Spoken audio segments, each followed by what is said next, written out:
Leikskólastjóri á höfuðborgarsvæðinu segir fyrirhugaðar viðræður sameiningu leikskóla sýndarleik. Hún óttast að missa vinnuna og segir þá óvissu sem nú ríkir bitna á leikskólabörnum. Símon Birgisson segir frá þessu. Anna Margrét Ólafsdóttir leikskólastjóri á Nóaborg. Í vikunni fékk hún tölvupóst frá borginni þar sem hún var beðin álits á hugsanlegri sameiningu Nóaborgar við leikskólan Klambra.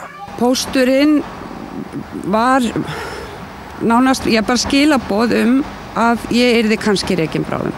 Anna skrifaði grein sem hún birti á Facebook. Þar lýst hún viðbrögðum sínum við tölvupóstinum, sagði augu sínum að fyllst af tárum, enda leikskólinn hennar líf og yndi.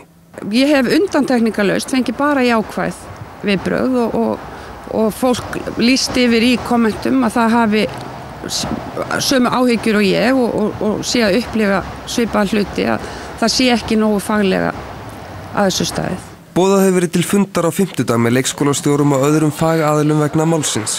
Anna segir fyrirhugað samráð ekkert annað en sýndarleik.